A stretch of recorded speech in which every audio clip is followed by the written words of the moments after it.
Од првиот ден говореше за црква за сиромашни, за општество што се грижи за ранливите и маргинализираните, понижените и обесправени, за свет кој мора да тежнее кон помирување наместо кон поделби. Покажуваше и повикуваше на емпатија кон слабите и немоќните во секоја прилика, како што порачуваше дека вербата е предизвик за просечноста на човековите очекувања и површноста на интелектуализмот. Проповедаше дека гладта за леп на луѓето е глад за Бог, глад за братство, глад за средби. Најблиските го опишуваат како човек со силен ментален склоп и без влакна на јазикот.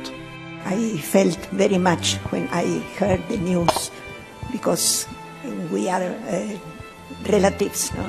And I never expected such a news so suddenly. So I asked God to take him to heaven, and from heaven he will bless us like when he was on the earth. I remember him, a very strong person, strong in the thinking. No, he will whatever he will say.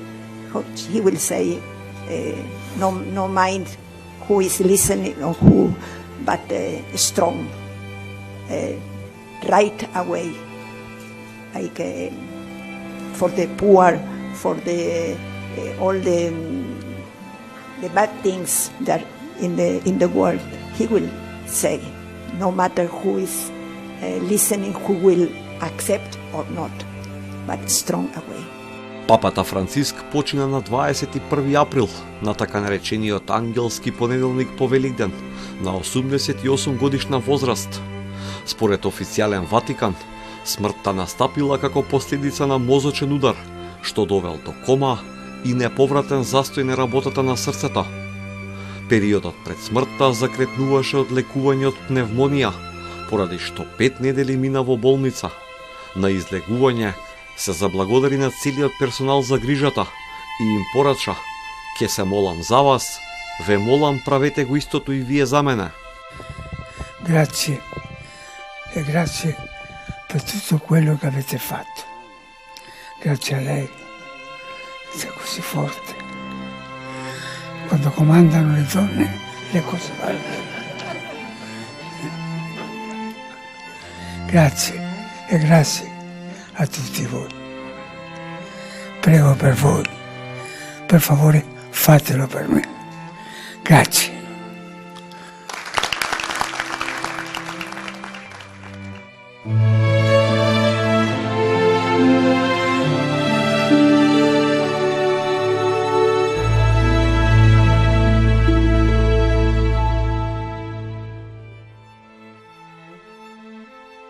Папата Франциск беше 266 поглавар на Римокатоличката црква, прв латиноамерикански понтив и прв папа кој стапнал на македонска почва.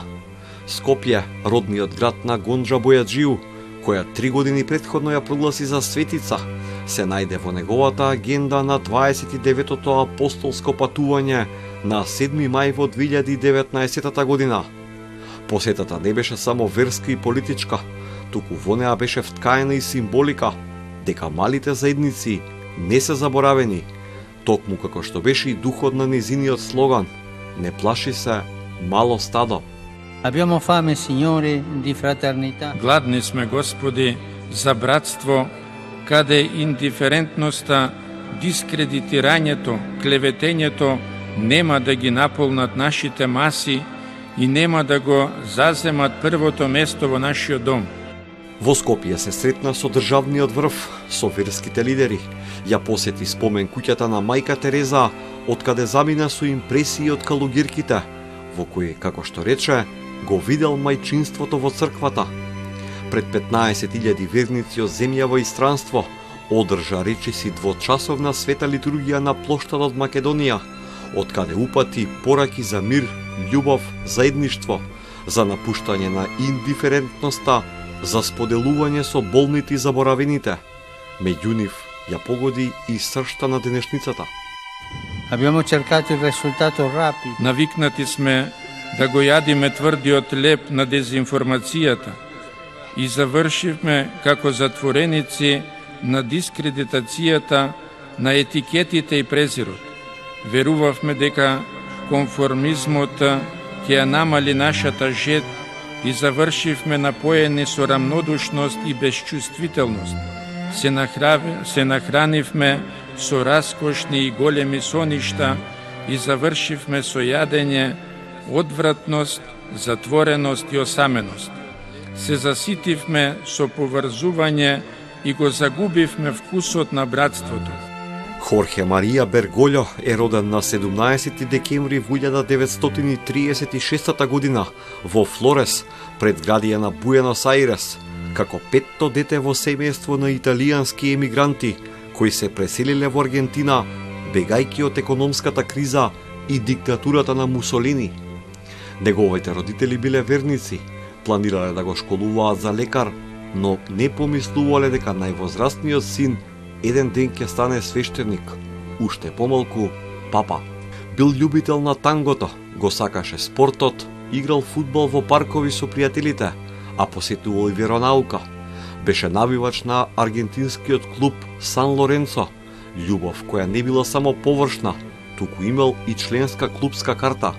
Едно време играл и кошарка за истоимениот клуб. По основното образование станал хемиски техничар. Во тинеџерските денови работел и како обезбедувач во барови во Буенос Ајрес, искуство за кое подоцна велеше дека му помогнало во комуникацијата и разбирање на луѓето. По изненадувачката смрт на татко му, морал да работи по клубови за да го издржува семејството. Пресвртницата во животот се случила на 17 годишна возраст во септември 1953 година. Минувајќи покрај базиликата Сан Хозе де Флорес, непланирано влегол во црквата и се приближил до исповедалницата.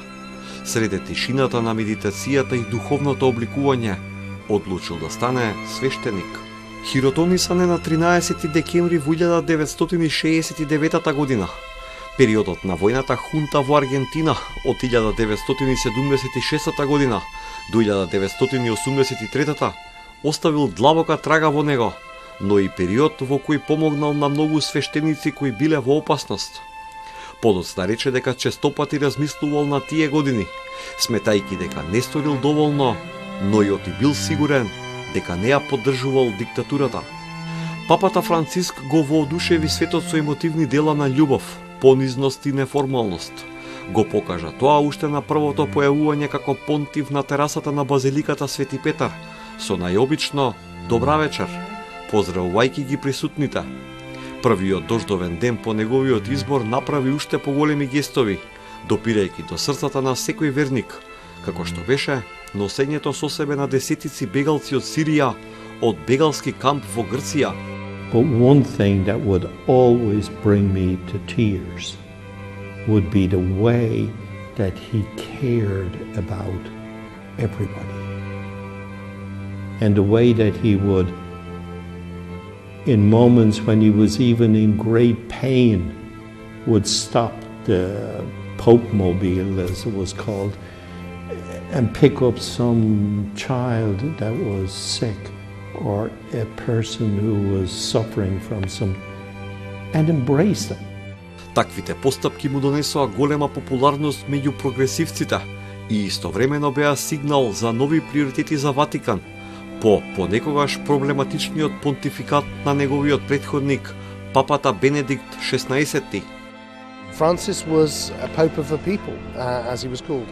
And so I think that closeness, that tenderness, that warmth, that affinity with ordinary people, which previous popes have had, but I think he was able to express it much better than almost any other pope. Will have changed the papacy forever. I think every pope knows from now on that the people have to be at the heart of the church and the papacy, and not just in the abstract, but concretely, really, that they must see their pope, as it were, hug people, and be close to them, be tender, listen to them. Мигрантите беа еден од главните приоритети на папата Франциск. За време на неговиот понтификат се случи големата бегалска криза во Медитеранот и пат на емпатијата кон нив, што доведе до заострување на политиките низ светот. Затоа изборот за негова прва дестинација за посета надвор од Рим беше италијанскиот остров Лампедуза во Средоземното море, што се најде на првата борбена линија на многу патишта за шверц и смртоносни бродоломи од Северна Африка. Non possiamo più assistere ai drammi dei naufragi dovuti a traffici odiosi e al fanatismo dell'indifferenza. L'indifferenza diviene fanatica. Le persone che rischiano di annegare quando vengono abbandonate sulle onde devono essere soccorse.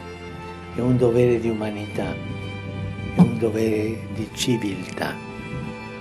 На враќање од посетата на Мексико во 2016 година го пецна и американскиот претседател Доналд Трамп, кој во тоа време во кампањата за првиот мандат во Белата куќа водеше политика за градење на зид на американско-мексиканската граница.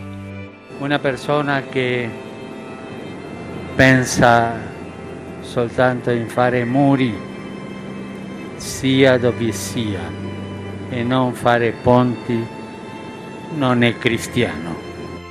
Ги воодушевуваше верниците низ светот, но своите аргентинци ги остави збунети и да се чувствуваат заборавени, што не ги удостои со посета по изборот за папа во 2013 година. Франциск никогаш не кажа зошто се оддалечи од родната Аргентина. Упатените во Ватикан и експертите во тоа гледаат обид да избегне да се фати во костец со поларизирачката политика што ја креира неговата земја и судирот со председателот Хавиер Милеј. When Pope Francis was elected in 2013, his native Argentina celebrated as if it had won the World Cup. But that excitement turned to disappointment and confusion over the next 12 years as Pope Francis traveled all over the world and even to South America, but never back to his home in Argentina. Experts attribute that to the reluctance of Pope Francis to get swept up in Argentina's polarized politics. When Francis was Archbishop of Buenos Aires, actually at that very cathedral you see behind me, he clashed with the progressive government at the time over the Vatican's conservative stance on a variety of social issues. Nothing, though, could have prepared him for tensions with far-right President Javier Milei, who before coming to office in December 2023 called Francis an imbecile, the representative of evil on earth, among other insults.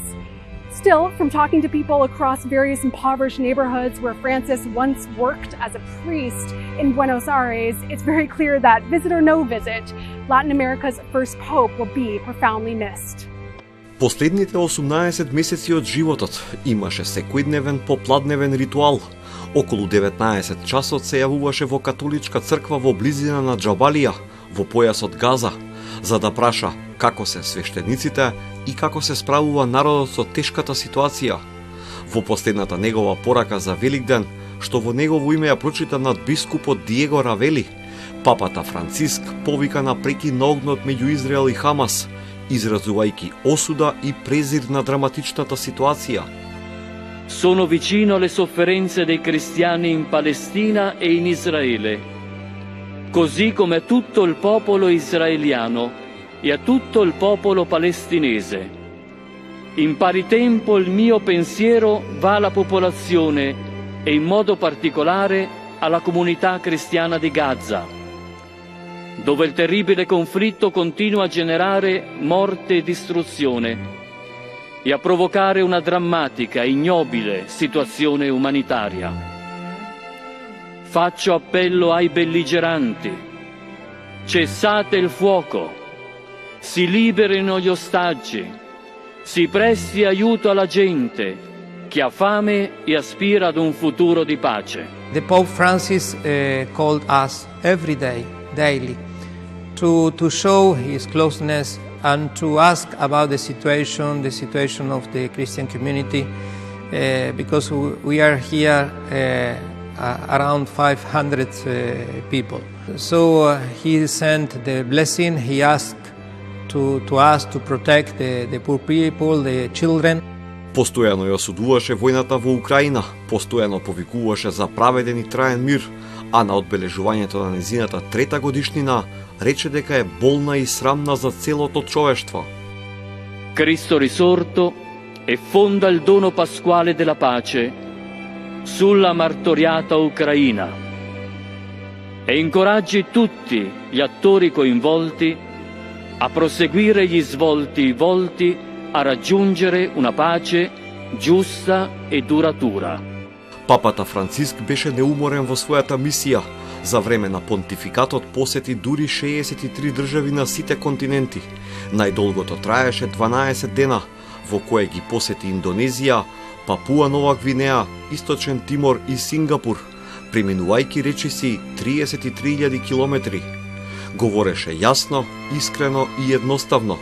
Пораките што ги праќаше беа и духовни, и длабоко човечки, и блиски до секого во светот кој бараше смисла, надеж и топлина. Длабоко го критикуваше современото општество, во кое туѓата болка честопати се игнорира. За него добрината не беше слабост и учеше на поголема храброст во свет во кој полесно е да се врати отколку прости. Говореше за Бог кој не отфрла, туку секогаш простува. Во темните моменти секогаш аплицираше никогаш да не се заборави на најважното, надежта, бидејќи како што велеше, таа не движи, храни и враќа кон себе. Пораката што ја остави на светот е никогаш да нема откажување и дека силата е во трпението и довербата.